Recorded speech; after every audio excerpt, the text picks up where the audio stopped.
ಓಂ ಸಹನಾವವತು ಸಹನೌ ಭುನಕ್ತು ಸಹ ವೀರ್ಯಂ ಕರವಾವಹೈ ತೇಜಸ್ವಿನಾವಧೀತಮಸ್ತು ಮಾ ವಿದ್ವಿಷಾವಹೈ. ಓಂ ಶಾಂತಿ ಶಾಂತಿ ಶಾಂತಿ. ಶ್ರೀಕೃಷ್ಣ ಸರ್ವೋ ನಿನ್ನ ಸೇವೆಯಾಗಲಿ ಸ್ವಾಮಿ. ಎಲ್ಲ ಆಧ್ಯಾತ್ಮ ಬಂಧುಗಳಿಗೂ ನಮಸ್ಕಾರ ಮತ್ತು ಜ್ಞಾನ ದರ್ಶನಂ ವೇದಿಕೆಗೆ ಸ್ವಾಗತ. ಧ್ವನಿ ಗುರುದೇವದಾಗಿರಲಿ, ವಿಚಾರ ಪರಮಾತ್ಮನದಾಗಿರಲಿ, ಹಾಗೂ ಇದು ನನ್ನದಲ್ಲದ ಕರ್ಮವಾಗಲಿ. ಶ್ರೀ ಶಿವಮಹಿಮ್ನಾ ಸ್ತೋತ್ರ.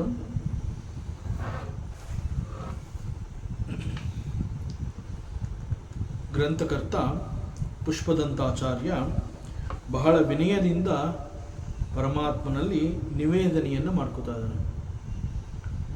ನಾನು ಯಾಕೆ ಪರಮಾತ್ಮನನ್ನ ಸ್ತುತಿ ಮಾಡ್ತೀನಿ ಅಂತಂದರೆ, what ever that attracts our mind, we feel like singing it's glory. Exactly like this. When we experience the Saguna Sakara Rupa of Shiva, who will not be tempted? ಆದ್ದರಿಂದ ಯಾರಿಗೆ ತಾನೇ ಸುಮ್ಮನೆ ಇರೋದಕ್ಕೆ ಸಾಧ್ಯ? ನಿನ್ನನ್ನು ಹಾಡಿ ಹೊಗಳದೇ ಇರೋದಕ್ಕೆ ಸಾಧ್ಯವೇ ಇಲ್ಲ. I have to do it because your glory is like that. It is so wonderful. ಸಗುಣ ಸಾಕಾರ ರೂಪ ಅಂತಂದರೆ ಈ ರೀತಿ ಇಟ್ ಅಟ್ರಾಕ್ಟ್ಸ್. ಅದೇ ನಿರ್ಗುಣ ನಿರಾಕಾರ ಅಂತಂದಾಗ it is not possible for everybody. Everybody cannot enjoy the ನಿರ್ಗುಣ ನಿರಾಕಾರ ರೂಪ ಆಫ್ ದಿ ಭಗವಂತ. ಅದು ಪರಮಾತ್ಮನ ನಿರ್ಗುಣ ನಿರಾಕಾರ ರೂಪ ಅನ್ನುವಂತಹದ್ದು ಎಲ್ಲೋ ಕೆಲವರಿಗೆ ಮಾತ್ರ ಇಷ್ಟ ಆಗುತ್ತೆ, ಕೆಲವರು ಮಾತ್ರ ಅದನ್ನು ಸಾಕ್ಷಾತ್ಕಾರ ಮಾಡ್ಕೊಂಡಿರ್ತಾರೆ, ಅರ್ಥ ಮಾಡ್ಕೊಂಡಿರ್ತಾರೆ. ಹೆಚ್ಚಿನ ಜನಗಳಿಗೆ ಪರಮಾತ್ಮನ ನಿರಾಕಾರ, ನಿರ್ಗುಣ ನಿರಾಕಾರ ರೂಪ ತೃಪ್ತಿಯನ್ನು ಕೊಡೋದಿಲ್ಲ. And at the same time ಸಗುಣ ನಿರಾಕಾರ ಅದು ಕೂಡ ಎವ್ರಿಬಡಿ ಕೆನಾಟ್ ಅಪ್ರಿಷಿಯೇಟ್. ಸಗುಣ ನಿರಾಕಾರ ಅಂತಂದರೆ there is a truth we all believe. ಶಾಸ್ತ್ರ ಹೇಳಿದೆ, ಒಬ್ಬ ಆಚಾರ್ಯ ಹೇಳಿದ್ದಾನೆ, ವೇದಾಂತಗಳು ತಿಳಿಸುತ್ತೆ. ಸಗುಣ ನಿರಾಕಾರ ರೂಪ ಅಂತಂದರೆ ಪರಮಾತ್ಮ ಹೀ ಈಸ್ ಎವ್ರಿವೇರ್. ಅವನಿಲ್ಲದ ಸ್ಥಳ ಅನ್ನುವಂತಹದ್ದು ಇಲ್ಲವೇ ಇಲ್ಲ. ಎಲ್ಲಿ ಪರಮಾತ್ಮ ಇಲ್ಲ?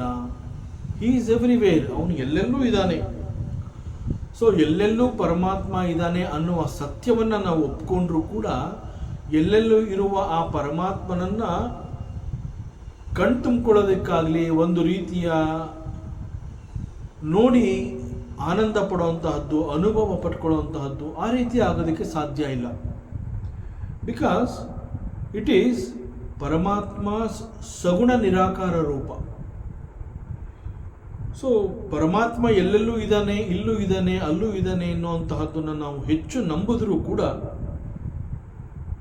ಅದನ್ನು ಒಪ್ಕೊಂಡ್ರೂ ಕೂಡ ಅದನ್ನು ಅನುಭವಿಸೋದಕ್ಕೆ ಆಗದೇ ಇರೋದ್ರಿಂದ, ಸೊ ಈವನ್ ಪರಮಾತ್ಮನ ಈ ಒಂದು ಸಗುಣ ನಿರಾಕಾರ ರೂಪವನ್ನು ಕೂಡ not many people can appreciate it. ಅವನು ಎಲ್ಲ ಕಡೆ ಇದ್ದಾನೆ, ಎಲ್ಲವನ್ನ ಆವರಿಸಿದ್ದಾನೆ. It's not true, but not able to see. ಆದ್ದರಿಂದ ಇದು ಕೂಡ ಹೆಚ್ಚು ಜನಗಳಿಗೆ ತೃಪ್ತಿಯನ್ನು ಕೊಡೋದಿಲ್ಲ.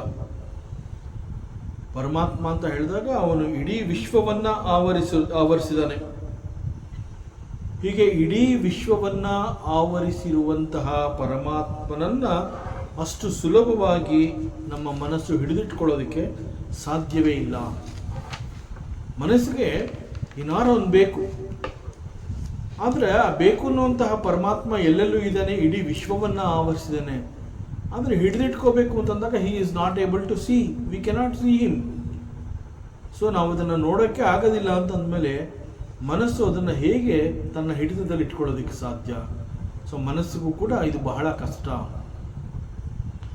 ಆದರೆ ಪರಮಾತ್ಮ ಶಿವ, ಹೇ ಭಗವಂತ, ನಿನ್ನ ಸಗುಣ ಸಾಕಾರ ರೂಪ ಈಸ್ ವೆರಿ ಈಸಿಲಿ ಅಕ್ಸೆಪ್ಟಬಲ್. ಸಗುಣ ಸಾಕಾರ ಅಂತಂದಾಗ ಹೇಗೆ ಬೇಕಾದರೂ ಹಾಗೆ ಮನಸ್ಸು ಒಪ್ಪುವಂತೆ, ಸಮಾಧಾನ ಆಗುವಂತೆ, ತೃಪ್ತಿಯಾಗುವಂತೆ ಹಾಡಿ ಹೊಗಳಿ ವೈಭವೀಕರಿಸಬಹುದು. ಬಿಕಾಸ್ ಇಟ್ ಈಸ್ ಹಿಸ್ ಸಗುಣ ಸಾಕಾರ ರೂಪ. That is the speciality of your ಸಗುಣ ಸಾಕಾರ ರೂಪ. ಹೇ ಭಗವಂತ, ಪರಮಾತ್ಮನ ಒಂದು ರೂಪವನ್ನು ಒಪ್ಪಿಕೊಂಡು ಅದನ್ನು ಹಿಡಿದಿಟ್ಕೊಂಡ್ರೆ ಸಾಕು. ನಮ್ಮ ಮನಸ್ಸು ಅದನ್ನು ಹಿಡಿದಿಟ್ಕೊಂಡಿರೋದ್ರಿಂದ ಅದೊಂದು ಪ್ರೋಸೆಸ್ಸು, ಅದೇ ನಮ್ಮನ್ನು ಮುಂದಕ್ಕೆ ಕರ್ಕೊಂಡು ಹೋಗುತ್ತೆ. ಸೊ ಹೀಗೆ ಪರಮಾತ್ಮ ತನ್ನ ಅನೇಕ ರೂಪಗಳನ್ನು ತೋರಿಸುತ್ತಾ ಹೋಗಿ ಕೊನೆಗೆ ನಿರಾಕಾರದಲ್ಲಿ ಬಂದು ನಿಲ್ತಾನೆ. ಅಷ್ಟೊತ್ತಿಗೆ ನಮ್ಮಲ್ಲೂ ಕೂಡ ಒಂದು ಪಕ್ವತೆ ಎನ್ನುವಂತಹದ್ದು ಮೂಡಿರುತ್ತೆ. ಪ್ರಾರಂಭದಲ್ಲಿ ಪರಮಾತ್ಮನ ಸಗುಣ ರೂಪ, ಸಗುಣ ನಿರಾಕಾರ, ಸಗುಣ ಸಾಕಾರ ಇವೆಲ್ಲದರ ಜೊತೆಗೆ ಹೋಗ್ತಾ ಹೋಗ್ತಾ ಮನಸ್ಸು ಪಕ್ವವಾಗುವ ಸಮಯದಲ್ಲಿ ಪರಮಾತ್ಮನ ನಿರ್ಗುಣ ನಿರಾಕಾರವನ್ನು ಕೂಡ ನಾವು ಒಪ್ಕೋತೀವಿ. ನಿರಾಕಾರದಲ್ಲಿ ಬಂದು ಅದು ಭಗವಂತ ನಿಲ್ತಾನೆ, ಅದು ಕೂಡ ನಮಗೆ ಅರ್ಥವಾಗುತ್ತೆ. ಬಟ್ ಇಲ್ಲಿ ಪರಮಾತ್ಮನನ್ನು ಈ ರೀತಿ ಹಾಡಿ ಹೊಗಳಿ ಸ್ತುತಿ ಮಾಡೋದ್ರಿಂದ, ಗ್ಲೋರಿಫೈ ಮಾಡೋದ್ರಿಂದ ವಾಟ್ ಈಸ್ ದಿ ಬೆನಿಫಿಟ್? ಏನು ಸಿಗತ್ತೆ? Why we have to glorify the ಪರಮಾತ್ಮ? ಅದಕ್ಕೆ ಪುಷ್ಪದಂತಾಚಾರ್ಯ ಹೇಳ್ತಾರೆ, ಮಧುಶ್ವೀತ ವಾಚಃ ಪರಮಮೃತಂ ನಿರ್ಮಿತವತಃ ತವ ಬ್ರಹ್ಮನ್ ಕಿಂ ವಾಕ್ ಅಪಿ ಸುರಗುರೋರ್ವಿಸ್ಮಯ ಪದಂ ಮಮತ್ವೇತಾಂ ವಾಣಿಂ ಗುಣಕಥನ ಪುಣ್ಯೇನ ಭವತಃ ಪುನಾಮೀತ್ಯಾರ್ಥೇಸ್ಮಿನ್ ಪುರಮತನ ಬುದ್ಧಿರ್ವ್ಯವಸಿತ. ಹೇ ಬ್ರಹ್ಮ, ಹೇ ಸುಪ್ರೀಂ ಲಾರ್ಡ್, ಹೇ ಭಗವಂತ, ಮಧುಶ್ವೀತಃ ಪರಮಂ ಅಮೃತಂ ವಾಚಃ ನಿರ್ಮಿತವತಃ ತವ. Hey Lord, it is you the reason. ನಿನ್ನ ಕಾರಣದಿಂದಾಗಿ ಈ ವೇದಗಳು ನಮಗೆ ಸಿಗೋ ಹಾಗೆ ಆಗಿದೆ. ಇವತ್ತಿನ ದಿವಸ ನಾವು ಆ ವೇದಗಳನ್ನು ನೋಡಿ ನಮ್ಮ ಬದುಕು ಹೇಗಿರಬೇಕು ಅನ್ನುವಂತಹದ್ದನ್ನು ನಾವು, it is a guide for us. ಅದು ನಮಗೆ ಸಿಕ್ಕಿರೋದಕ್ಕೆ ಭಗವಂತ, it is you are the reason for that. ನಿನ್ನ ಕಾರಣದಿಂದ ಅವೆಲ್ಲ ಸಿಕ್ಕಿದೆ. Because of you the Vedas are manifested. ಇಲ್ಲಿ ಮಧುಶ್ವೀತ ವಾಚಃ, ವಾಚಃ ಅಂತಂದರೆ ಈ ಸಂದರ್ಭದಲ್ಲಿ ವಾಚಃ ಅನ್ನುವ ಪದವನ್ನು ವೇದ ಅನ್ನುವ ರೀತಿಯಲ್ಲಿ ಅರ್ಥ ಮಾಡ್ಕೋಬೇಕಾಗುತ್ತೆ. ಸೊ ವೇದಗಳು ಹೊರಬಂದಿರೋದಕ್ಕೆ ಕೂಡ ನೀನು ಕಾರಣಕರ್ತ. ನಿನ್ನ ಕಾರಣದಿಂದ ಈ ವೇದಗಳು ಹೊರಬಂದಿದೆ.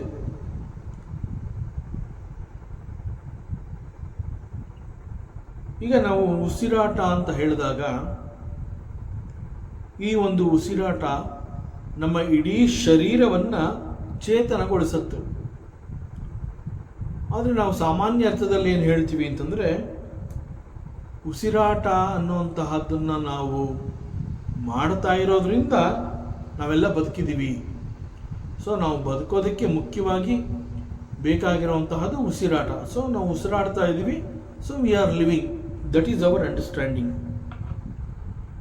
ಸೊ ಇದರ ಅರ್ಥ ಏನು? ನಮ್ಮ ಉಸಿರಾಟಕ್ಕೂ ಮತ್ತು ಬದುಕಿಗೂ ಒಂದು ಬಾಂಧವ್ಯ ಇದೆ, ಒಂದು ಕನೆಕ್ಷನ್ ಇದೆ, ಒಂದು ರಿಲೇಷನ್ಶಿಪ್ ಇದೆ. ದೇರ್ ಈಸ್ ಎ ಸಂಬಂಧ ಇನ್ ಬಿಟ್ವೀನ್ ಅವರ್ ಬದುಕು ಅಂಡ್ ದಿ ಉಸಿರಾಟ. ಹೇಗೆ ನಮ್ಮ ಬದುಕಿಗೆ ಉಸಿರಾಟ ಅನ್ನುವಂತಹದ್ದು ಅವಶ್ಯಕತೆ ಅಂತ ನಾವು ಅಂದ್ಕೊಂಡಿದ್ದೀವಿ, ಆ ರೀತಿಯಲ್ಲಿ exactly like that this Vedas, ಈ ಒಂದು ವೇದಗಳು ಅಂತ ನಾವೇನು ಹೇಳ್ತೀವಿ, ದೇ ಆರ್ ದಿ ಉಸಿರಾಟ ಆಫ್ ದಿ ಭಗವಂತ. ಭಗವಂತನ ಉಸಿರನ್ನು ನಾವು ವೇದಗಳು ಅಂತ ಹೇಳ್ತೀವಿ. ಸ್ವಾಮಿ ವಿದ್ಯಾರಣ್ಯ ಅವರು ಇದೇ ಮಾತನ್ನ ಹೇಳಿದ್ದಾರೆ. ಈ ವೇದಗಳು ಭಗವಂತನ ಉಸಿರಿನಂತೆ ಇದೆ. ವೇದಗಳು ಅನ್ನುವಂತಹದ್ದನ್ನು ಸ್ವಲ್ಪ ಸುಲಭವಾಗಿ ಸರಳವಾಗಿ ಅರ್ಥ ಮಾಡ್ಕೋಬೇಕು ಅಂತಂದ್ರೆ, ಆಫ್ಟರ್ ದಿ ಕ್ರಿಯೇಷನ್, ಸೃಷ್ಟಿಯ ನಂತರದಲ್ಲಿ ಈ ಸೃಷ್ಟಿಯಲ್ಲಿ ಹೇಗೆ ಬದುಕಬೇಕು, ಬಿಕಾಸ್ ಸೃಷ್ಟಿ ಅನ್ನುವಂತಹದ್ದು ಆಗಿದೆ ಅಂತಂದಾಗ ಇಟ್ ಈಸ್ ನ್ಯೂ, ಅದು ಬಹಳ ಹೊಸದು. ಆದ್ದರಿಂದ ಈ ಒಂದು ಸೃಷ್ಟಿಯಲ್ಲಿ ನಮ್ಮ ಬದುಕು ಹೇಗಿರಬೇಕು, ನಾವು ಹೇಗೆ ಬದುಕಬೇಕು, ಇಲ್ಲಿ ನಮ್ಮ ಒಡನಾಟ ಹೇಗಿರಬೇಕು, ಇಲ್ಲಿ ನಮ್ಮ ವ್ಯವಹಾರ ಹೇಗಿರಬೇಕು, ಇವೆಲ್ಲವನ್ನ ಈ ವೇದಗಳು ತಿಳಿಸ್ಕೊಡುತ್ತೆ. ವೇದಗಳು ದೇ ಆರ್ ದಿ ಕೈಪಿಡಿ, they are the manuals for our ಬದುಕು. ಸೊ ಅದರಿಂದ ವೇದಗಳನ್ನ ಏನು ಹೇಳ್ತಾರೆ ಅಂತಂದ್ರೆ, ನಮ್ಮ ಬದುಕಿಗೆ ಈ ವೇದಗಳು ದಿಕ್ಸೂಚಿ ಅಂತ ಹೇಳ್ತಾರೆ. ನಾವು ಹೇಗೆ ಬದುಕಬೇಕು ಅಂತ ಅದಕ್ಕೆ ಹೊಸದಾಗಿ ಏನು ಅಭ್ಯಾಸ ಮಾಡಬೇಕಾಗಿಲ್ಲ. We just have to follow the Vedas. ವೇದಗಳನ್ನು ನಾವು ಅನುಸರಿಸ್ತಾ ಹೋದರೆ ನಮ್ಮ ಬದುಕು ಬಹಳ ಸುಂದರವಾಗಿ ಕಂಡುಬರುತ್ತೆ. ಸೊ ವೇದಗಳನ್ನು ಫಾಲೋ ಮಾಡೋದ್ರಿಂದ ಆಗುವಂತಹ ಬೆನಿಫಿಟ್ ಏನು ಅಂತಂದರೆ, our life will be very fantastic. ನಾವು ಯಾವ ರೀತಿ ಬದುಕಬೇಕು ಅಂತ ಆಸೆ ಪಟ್ಟಿರ್ತೀವಿ, ನಮ್ಮ ಬದುಕು ಹೇಗಿರಬೇಕು, ಎಷ್ಟು ಸುಂದರವಾಗಿರಬೇಕು ಅನ್ನುವಂತಹ ಕನಸುಗಳನ್ನ ಕಾಣ್ತಾ ಇರ್ತೀವಿ, ಅದೇ ರೀತಿಯಲ್ಲಿ ನಾವು ವೇದಗಳನ್ನು ಅನುಸರಿಸಿದರೆ ನಮ್ಮ ಬದುಕು ಅದೇ ರೀತಿಯಲ್ಲಿ ಆಗತ್ತೆ. ಅಂತಂದರೆ they guide us, these Vedas they guide us how to live in this creation. ಈ ಜಗತ್ತಿನಲ್ಲಿ ನಮ್ಮ ಒಡನಾಟ, ನಮ್ಮ ವ್ಯವಹಾರ, ನಾವು ಹೇಗೆ ಬದುಕಬೇಕು, ಹೇಗಿರಬೇಕು, ಯಾವ ಸಮಯದಲ್ಲಿ ಏನು ಮಾಡಬೇಕು, ಯಾರೊಂದಿಗೆ ಹೇಗೆ ವರ್ತಿಸಬೇಕು, ಇವೆಲ್ಲವನ್ನ ತಿಳಿಸಿಕೊಡುವಂತಹ ಒಂದು ಗೈಡ್ ಇದು. ಸೊ ನಮಗೆ ಅದು ಮಾರ್ಗದರ್ಶನ ಅಂತ ಹೇಳಿದಾಗ, ಸೊ ವೇದಗಳನ್ನು ನಾವು ನಮ್ಮ ಗುರು ಅಂತ ಕೂಡ ಒಪ್ಕೋಬಹುದು. ಇನ್ಫ್ಯಾಕ್ಟ್ ವೇದಗಳು ನಮ್ಮ ಬದುಕಿನ ಮಾರ್ಗದರ್ಶಿಯಂತೆ ನಮಗೆ ಕೈಪಿಡಿಯಾಗಿ ಕಂಡು ಬಂದಿದೆ ಅಂತಂದರೆ, ಈ ವೇದಗಳು ಕೇವಲ ನಮಗೆ ಮಾತ್ರ ಅಲ್ಲ, ಈವನ್ ದಿ ಸುಪ್ರೀಂ ಲಾರ್ಡ್ ಇದೇ ವೇದಗಳನ್ನು ಬ್ರಹ್ಮನಿಗೂ ಕೂಡ ಕೊಟ್ಟಿದ್ದಾನೆ. Because Brahma has created this universe. ಈ ಸೃಷ್ಟಿಯನ್ನು ನಿರ್ಮಾಣ ಮಾಡಿದ ನಂತರ how to run this creation, for that how to be happy in this creation ಅನ್ನುವಂತಹ ಪ್ರಶ್ನೆಗಳು ಬಂದಾಗ ಅಲ್ಲಿ ಹೇಗಿರಬೇಕು ಅನ್ನುವಂತಹದ್ದು ಬ್ರಹ್ಮನಿಗೂ ಕೂಡ ಗೊತ್ತಾಗಲಿ ಅಂತ ಹೇಳಿ ಭಗವಂತ ಈ ವೇದಗಳನ್ನು ಬ್ರಹ್ಮನಿಗೂ ಕೂಡ ಕೊಟ್ಟಿದ್ದಾನೆ. So it is manual even for the Lord Brahma. ಕೇವಲ ನಮಗೆ ಮಾತ್ರ ಅಲ್ಲ, ಸಾಕ್ಷಾತ್ ಬ್ರಹ್ಮನಿಗೂ ಕೂಡ ಇದು ಕೈಪಿಡಿ. So this manual is called the Vedas. ಮತ್ತು ವೇದಗಳು ಅಂತ ಹೇಳಿದಾಗ it is full of mantras. ವೇದಗಳಲ್ಲಿ ಬರುವಂತಹ ಪ್ರತಿಯೊಂದು ಮಂತ್ರಕ್ಕೂ ಕೂಡ ಒಂದೊಂದು ಅಭಿಮಾನಿ ದೇವತೆಗಳು ಇದ್ದಾರೆ. ಫಾರ್ ಎಕ್ಸಾಂಪಲ್, ನಾವು ಗಾಯತ್ರಿ ಮಂತ್ರ ಅಂತ ಹೇಳ್ತೀವಿ. ಸೊ ದಿ ಅಭಿಮಾನಿ ದೇವತೆ ಫಾರ್ ಗಾಯತ್ರಿ ಮಂತ್ರ ಈಸ್ ಸೂರ್ಯ ದೇವತಾ. ಹೀಗೆ ವೇದಗಳಲ್ಲಿರುವಂತಹ ಪ್ರತಿಯೊಂದು ಮಂತ್ರಗಳಿಗೂ ಕೂಡ ಒಬ್ಬೊಬ್ಬ ಅಭಿಮಾನಿ ದೇವತೆ ಇದ್ದಾನೆ ಅಂತ ಅಂದಾಗ ಬ್ರಹ್ಮನಿಗೆ ಒಂದ್ಸಲಿ ಈ ಒಂದು ವಿಚಾರದಲ್ಲಿ ಒಂದು ಅನುಮಾನ ಬರುತ್ತೆ.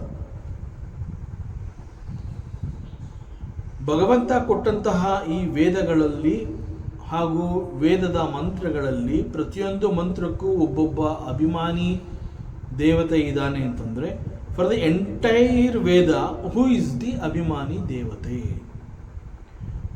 ಒಂದೊಂದು ಮಂತ್ರಕ್ಕೆ ಒಬ್ಬೊಬ್ಬ ದೇವತೆ ಇದ್ದಾನೆ ಅಂತಂದ ಮೇಲೆ for the entire Veda who is the ಅಭಿಮಾನಿ ದೇವತೆ? ಈ ಒಂದು ಪ್ರಶ್ನೆ ಅವನಿಗೆ ಬರುತ್ತೆ.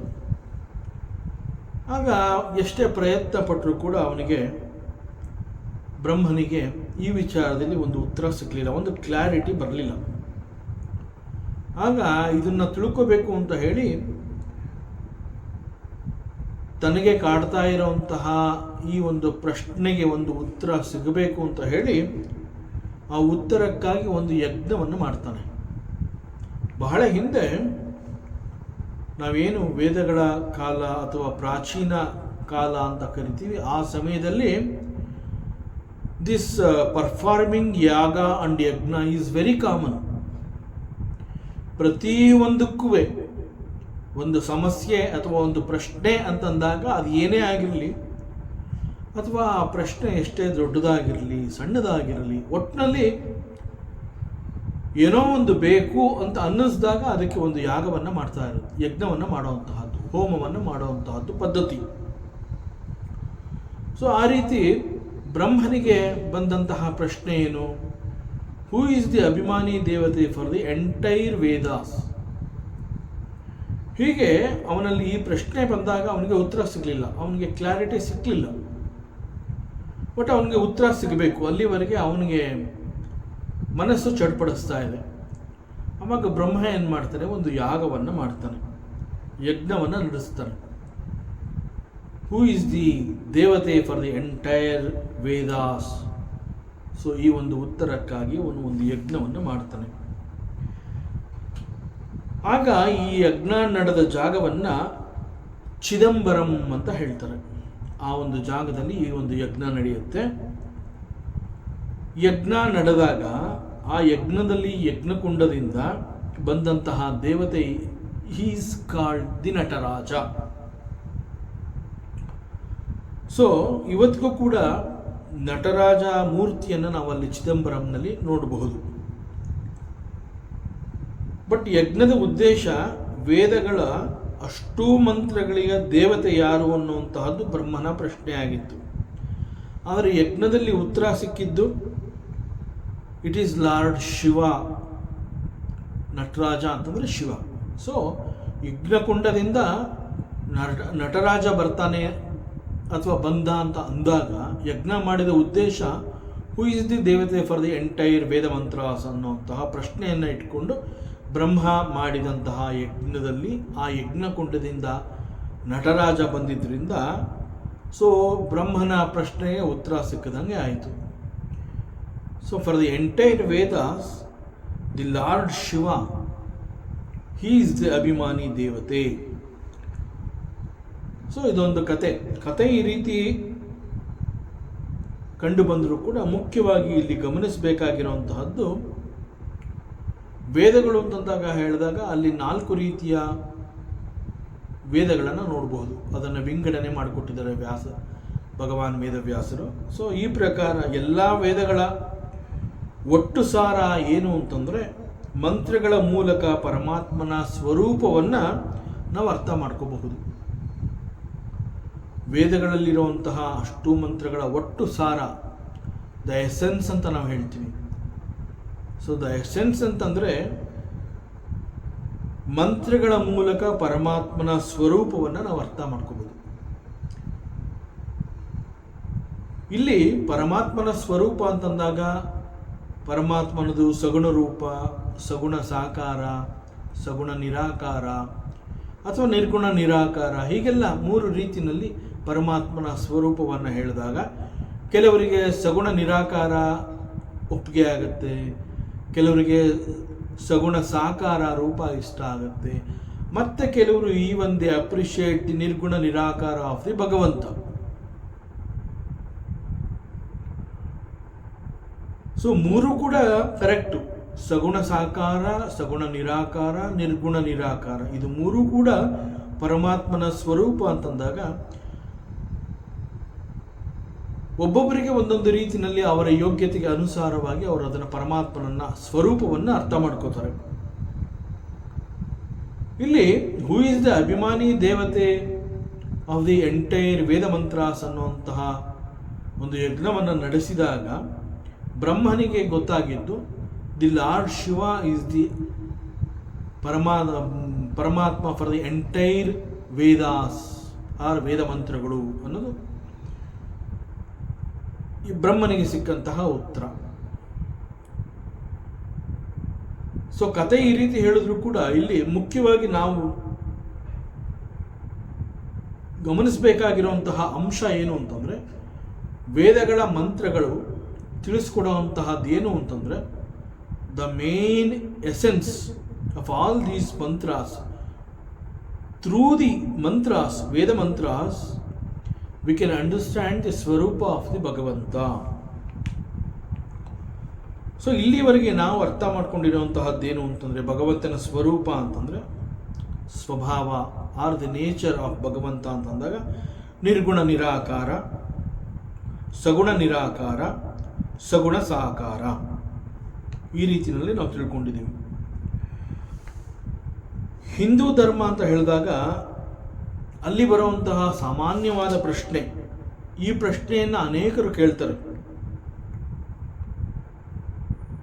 ಇನ್ಕ್ಲೂಡಿಂಗ್ ದಿ ಹಿಂದೂ ಧರ್ಮವನ್ನು ಫಾಲೋ ಮಾಡ್ತಾ ಇರುವಂತಹವರು ಹಾಗೂ ನಾನ್ ಹಿಂದೂಸ್, ಅವರುಗಳು ಕೂಡ ಮಾಡುವಂತಹ ಸಾಮಾನ್ಯವಾದ ಪ್ರಶ್ನೆ ಅಂತಂದರೆ ಅವ್ರು ಏನು ಹೇಳ್ತಾರೆ, ನೀವು ಒಂದು ದೇವರನ್ನ ನಂಬ್ತೀರಾ, or do you believe many gods? ನಿಮ್ಮಲ್ಲಿ ದೇವರು ಅಂತ ಹೇಳಿದಾಗ ಒಬ್ಬ ಇದಾನೋ ಅಥವಾ ನೀವು ಹಲವಾರು ದೇವತೆಗಳನ್ನು ನೋಡ್ತೀರಾ, ಯಾವ ರೀತಿ? ಹೀಗೆ ಪ್ರಶ್ನೆ ಮಾಡ್ತಾರೆ. ಯಾಕೆ ಈ ಪ್ರಶ್ನೆ ಬರುತ್ತೆ ಅಂತಂದರೆ, there are plenty of different forms of God. ನಮ್ಮ ಹಿಂದೂ ಧರ್ಮದಲ್ಲಿ ನಮಗೆ ಗೊತ್ತಿರೋ ಹಾಗೆ ಪ್ರತಿಯೊಬ್ಬ ದೇವತೆ ಅಂತ ಹೇಳಿದಾಗ, ಪ್ರತಿಯೊಬ್ಬ ದೇವರು ಅಂತ ಹೇಳಿದಾಗ, ಪ್ರತಿಯೊಬ್ಬ ದೇವರಿಗೂ ಕೂಡ ಒಂದೊಂದು ರೀತಿಯ ಆಕಾರವನ್ನು ನಾವು ಕಲ್ಪನೆ ಮಾಡಿ ಆ ಮೂರ್ತಿಯನ್ನು ಇಟ್ಕೊಂಡಿರುವಂತಹದ್ದು ಗೊತ್ತಾಗುತ್ತೆ. ರಾಮ ಅಂದರೆ ಹೀಗಿರ್ತಾನೆ, ಕೃಷ್ಣ ಅಂದರೆ ಹೀಗಿರ್ತಾನೆ, ಶಿವ ಅಂದರೆ ಹೀಗಿರ್ತಾನೆ.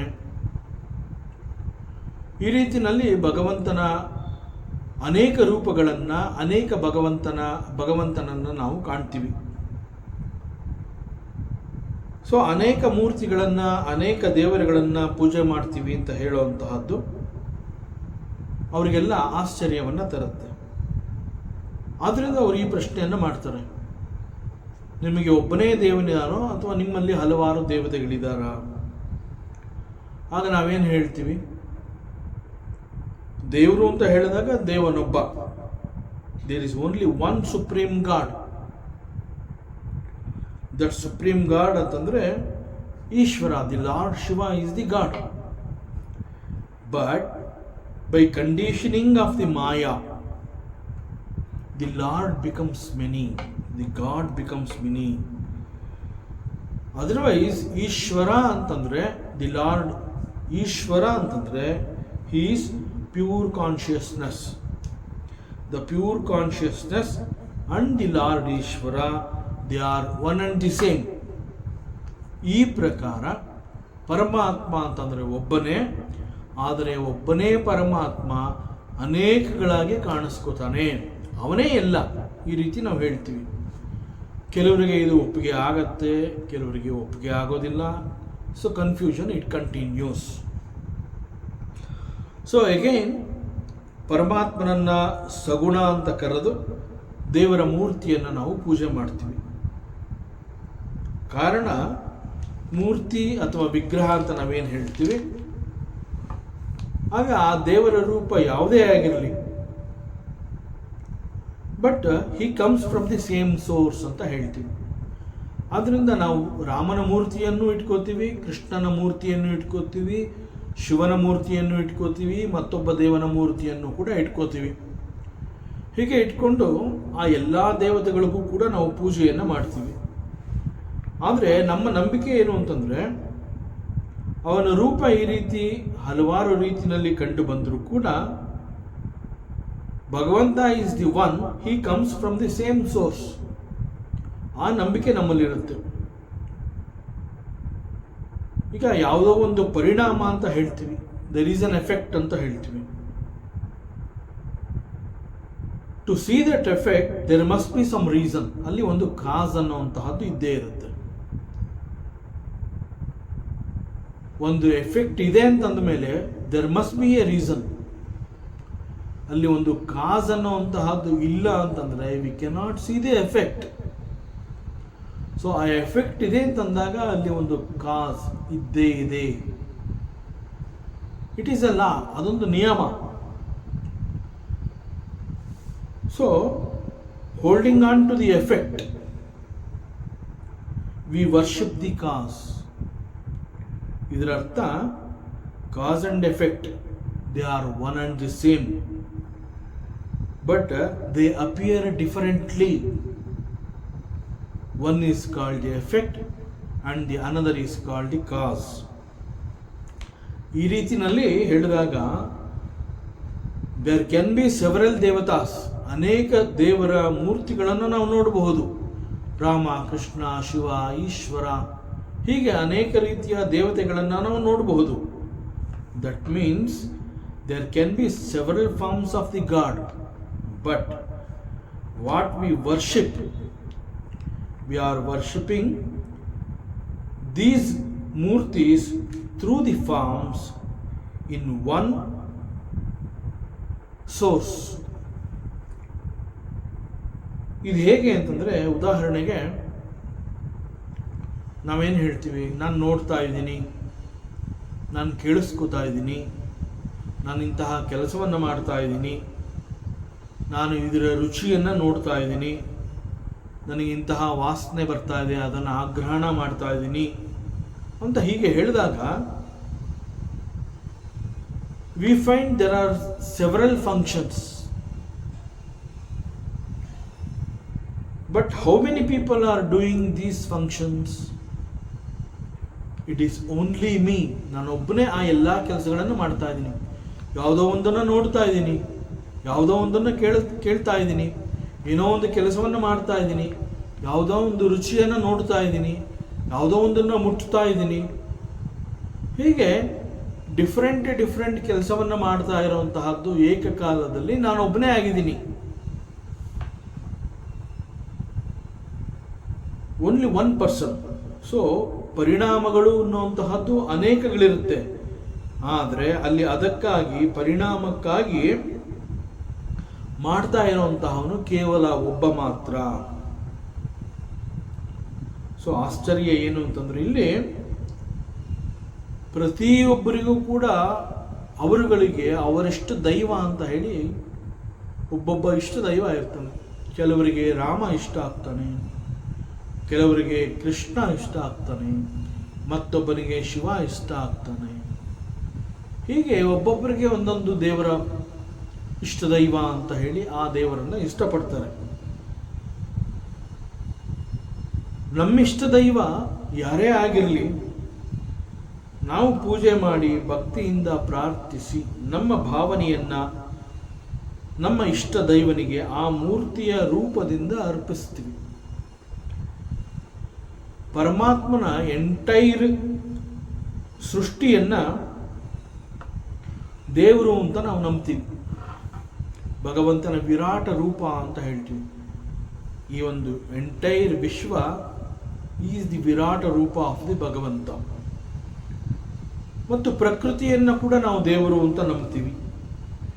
ಪ್ರಕೃತಿಯನ್ನು ದೇವರು ಅಂತ ನಂಬ್ತೀವಿ ಮತ್ತು ಸೃಷ್ಟಿಯಲ್ಲಿರುವಂತಹ ಕಾಣಿಸ್ತಾ ಇರುವಂತಹ ಎಲ್ಲವನ್ನೂ ಕೂಡ ಭಗವಂತನ ವಿರಾಟ ರೂಪ ಅಂತ ಕರಿತೀವಿ. ಹೀಗೆ ಬರೀ ಕರೆಯೋದು ಮಾತ್ರ ಅಲ್ಲ, ಆ ರೀತಿ ನಂಬಿಕೆಯನ್ನು ಇಟ್ಕೊಂಡು ನಾವು ಬೆಳೀತಾ ಇದ್ದೀವಿ. ಸೊ ಪ್ರಕೃತಿಯನ್ನು ಈ ರೀತಿ ನಂಬಿದ್ದೀವಿ ಮತ್ತು ಈ ಎಂಟೈರ್ ವಿಶ್ವವನ್ನು ಭಗವಂತ ಅಂತ ನಾವು ನಂಬಿದ್ದೀವಿ ಅಂತಂದ ಮೇಲೆ ಈ ಸೃಷ್ಟಿಯಲ್ಲಿ ಇರುವಂತಹ ಪ್ರತಿಯೊಂದು ಕೂಡ ದೈವಕ್ಕಿಂತ ಬೇರೆ ಅಲ್ಲ. So the god is only one. ಪರಮಾತ್ಮ ಅಂತಂದರೆ ಅವನೊಬ್ಬನೇ. But he is reflecting in many forms. The same for Paramatma, he is appearing in many forms. ಇದು ಒಪ್ಕೊಳ್ಳೋದು ಸ್ವಲ್ಪ ಕಷ್ಟ ಆಗಬಹುದು, ಆದರೂ ಕೂಡ ಕಷ್ಟವಾದರೂ ಕೂಡ ಈ ಒಂದು ಕಠೋರ ಸತ್ಯವೇ ನಿಜ. ಆದ್ದರಿಂದ ಕಠೋರವಾಗಿದ್ರೂ ಕೂಡ ಈ ಒಂದು ಸತ್ಯವನ್ನು ನಾವು ನಂಬಿದ್ದೀವಿ. ನಮ್ಮ ಧರ್ಮದಲ್ಲಿ ತಂದೆಯನ್ನು ದೇವರು ಅಂತ ಹೇಳ್ತೀವಿ, ತಾಯಿಯನ್ನು ದೇವರು, ಅತಿಥಿ ದೇವೋ ಭವ ಅಂತ ಹೇಳಿ ಒಬ್ಬ ಅತಿಥಿಯನ್ನು ಕೂಡ ನಾವು ದೇವರು ಅಂತ ಹೇಳ್ತೀವಿ. ಒಬ್ಬ ಗುರುವನ್ನು ಗುರುರ್ ಬ್ರಹ್ಮ, ಗುರುರ್ ವಿಷ್ಣು, ಗುರುರ್ ದೇವೋ ಮಹೇಶ್ವರ ಅಂತ ಹೇಳಿ ಗುರು ಅಂತ ಹೇಳಿದಾಗ ಈಸ್ ನನ್ ಅದರ್ ದ್ಯಾನ್ ದಿ ಭಗವಂತ ಅಂತ ಹೇಳ್ತೀವಿ. ಇಷ್ಟು ಮಾತ್ರ ಅಲ್ಲ, ನಮ್ಮಲ್ಲಿ ಪ್ರಾಣಿ ಪಕ್ಷಿಗಳನ್ನು ಕೂಡ ನಾವು ದೇವರು ಅಂತ ನಂಬುವಂತಹ ಧರ್ಮವನ್ನು ಆಚರಿಸ್ತೀವಿ. ನಮ್ಮ ಸನಾತನ ಧರ್ಮದಲ್ಲಿ ಇವೆಲ್ಲ ಪ್ರಾಕ್ಟೀಸ್ ಇದೆ. ಪ್ರಾಣಿ ಪಕ್ಷಿಗಳನ್ನು ಪೂಜಿಸ್ತೀವಿ. ಇಷ್ಟು ಮಾತ್ರ ಅಲ್ಲ, ನಮ್ಮ ಬದುಕಿಗಾಗಿ ಆರಿಸ್ಕೊಂಡಿರುವಂತಹ ಉದ್ಯೋಗಗಳಲ್ಲಿ, ಅನೇಕ ಉದ್ಯೋಗಗಳಲ್ಲಿ ನಾವು ಮಾಡುವಂತಹ ಉದ್ಯೋಗದ ಸಮಯದಲ್ಲಿ ಅಲ್ಲಿ ಉಪಯೋಗಿಸುವಂತಹ ಅನೇಕ ಉಪಕರಣಗಳನ್ನು ಕೂಡ ನಾವು ಪೂಜೆ ಮಾಡ್ತೀವಿ. ಬಿಕಾಸ್ ಈ ಒಂದು ಪರ್ಟಿಕ್ಯುಲರ್ ಇನ್ಸ್ಟ್ರೂಮೆಂಟ್ ಇದ್ದಿದ್ದರಿಂದ ಇಂತಹ ಕೆಲಸವನ್ನು ಮಾಡಿ ನಾನು ಸಂಪಾದನೆ ಮಾಡಿದೆ, ನಾನು ಇವತ್ತು ಊಟ ಮಾಡಿದೆ, ನಾನು ಇಷ್ಟು ದುಡ್ಡು ಸಂಪಾದನೆ ಮಾಡಿದೆ, it is because of this. ಹೀಗೆ ನಾವು ಕೆಲಸ ಮಾಡುವಂತಹ ಜಾಗದಲ್ಲಿ ನಾವು ಕೆಲಸಕ್ಕಾಗಿ ಉಪಯೋಗಿಸುವಂತಹ ಉಪಕರಣಗಳಿಗೂ ಕೂಡ ಒಂದು ದೇವರ ಸ್ಥಾನವನ್ನು ಕೊಟ್ಟಿದ್ದೀವಿ. That is the beauty of our ಸನಾತನ ಧರ್ಮ.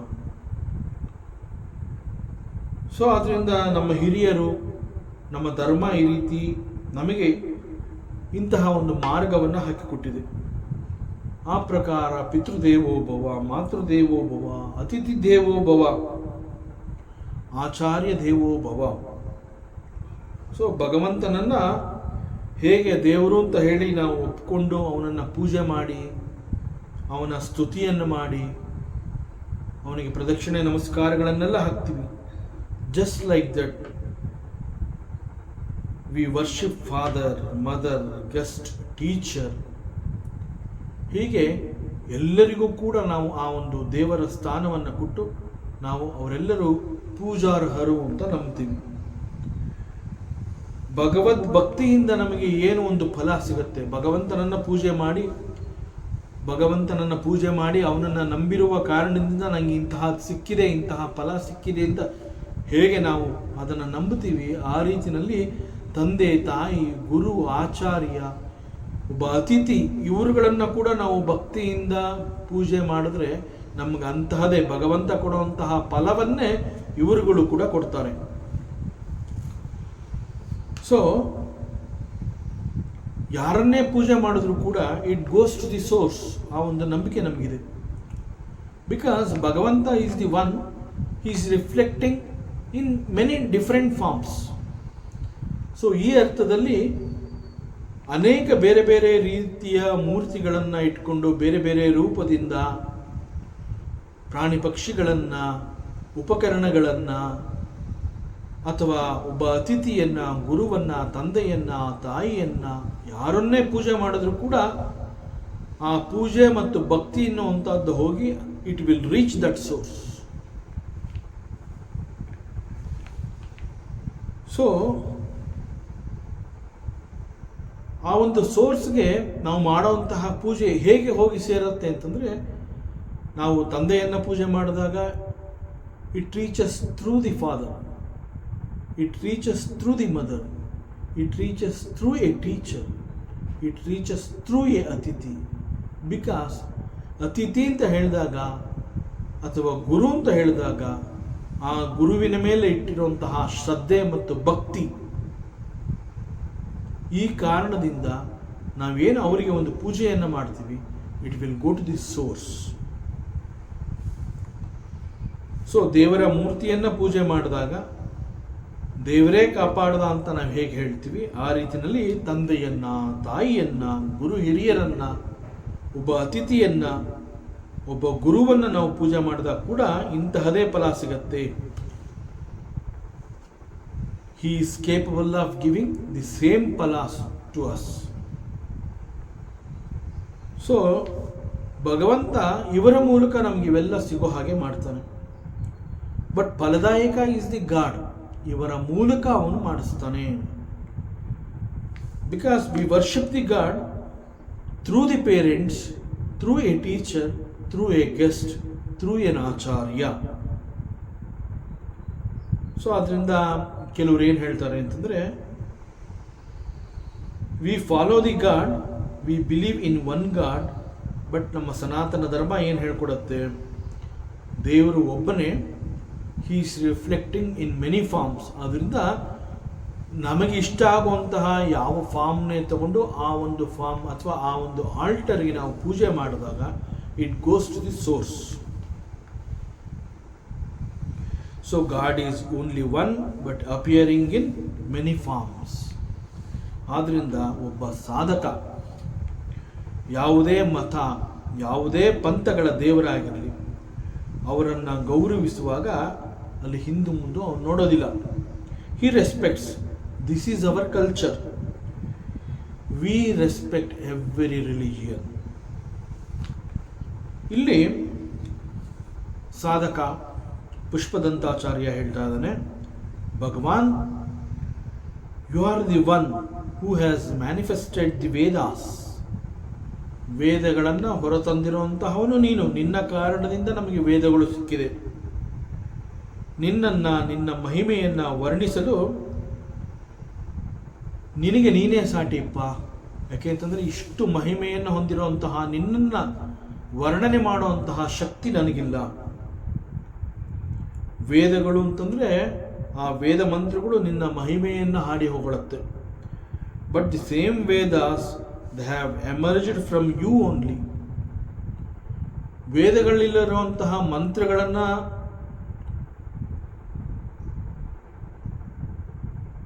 ಅನುಸಂಧಾನ ಮಾಡ್ಕೋತಾ ಹೋದಾಗ ಆ ಮಂತ್ರಗಳ ಮೂಲಕ ಭಗವಂತನ ಸ್ವರೂಪ ಅದು ನಮಗೆ ತಿಳಿಸ್ಕೊಡುತ್ತೆ. ಸ್ವರೂಪವನ್ನು ಯಾವ ರೀತಿಯಲ್ಲಿ ತಿಳಿಸ್ಕೊಡುತ್ತೆ ಅಂತಂದರೆ through the glorification, through the ಸ್ತುತಿ. ಹೀಗೆ ಆ ಎಲ್ಲ ವೇದ ಮಂತ್ರಗಳು ಕೂಡ ನಿನ್ನನ್ನು ಹಾಡಿ ಹೊಗಳ್ತಾ ಇದೆ, ನಿನ್ನನ್ನು ಸ್ತುತಿ ಮಾಡ್ತಾ ಇದೆ.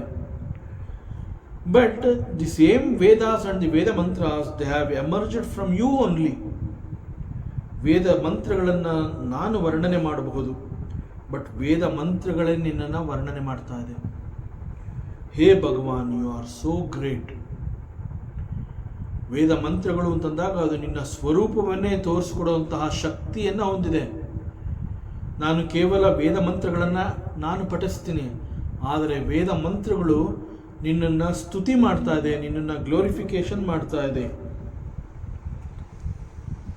ಸೊ ವೇದಗಳನ್ನು ಇಲ್ಲಿ 3 ದೃಷ್ಟಿಕೋನದಿಂದ ಈ ಶ್ಲೋಕದಲ್ಲಿ ಪುಷ್ಪದಂತಾಚಾರ್ಯ ಹೇಳಿದ್ದಾನೆ.